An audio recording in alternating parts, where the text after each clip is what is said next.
Hepinize merhaba arkadaşlar. Bugün sizlerle ele alacağımız konu, şu anda tüm dünyanın konuşmuş olduğu güneş batıdan mı doğacak sorusu. Gelin bu konuya beraber göz atalım. Dünyanın manyetik kutbu kayıyor. Kıyamet alameti güneşin batıdan doğması ne anlama geliyor? Dünyada yaşanan manyetik kayma hızı çok hızlı bir biçimde artıyor.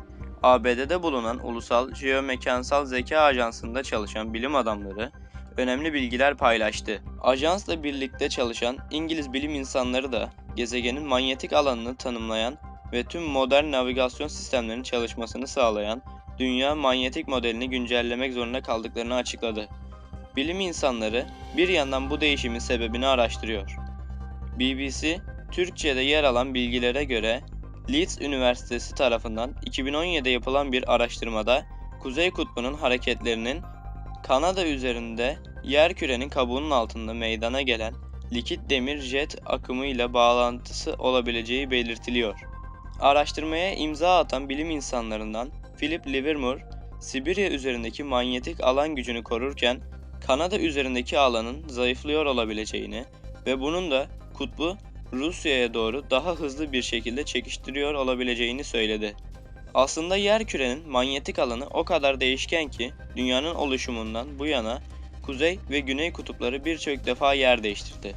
Mevcut yapı son 700 yıldır aynı şekilde duruyor. Ancak her an bunun değişmeye başlaması söz konusu olabilir. Manyetik kutbun kayması kimi çevrelerce bir kıyamet alameti olarak da ilişkilendiriliyor. Güneşin batıdan doğması, ancak bilim adamlarının bu yönde bir açıklaması henüz yok. Hazreti Muhammed'in hadislerinde haber verdiği kıyamet alametlerinden biri güneşin batıdan doğuşudur. Hadislerde bu alamet gerçekleşmeden kıyametin kopmayacağı bildirilmektedir. Güneşin batıdan doğması ile kıyametin kopması arasında az bir zaman olacaktır.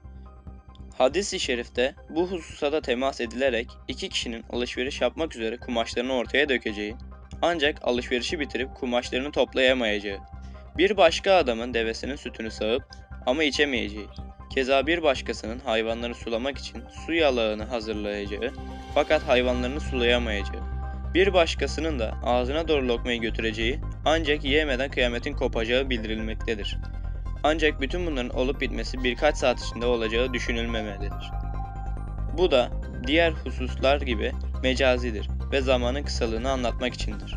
Evet arkadaşlar, videomuzun sonuna geldik. İzlediğiniz için çok teşekkürler. Beğendiyseniz videoyu beğenmeyi ve kanala abone olmayı unutmayın. Hoşça kalın.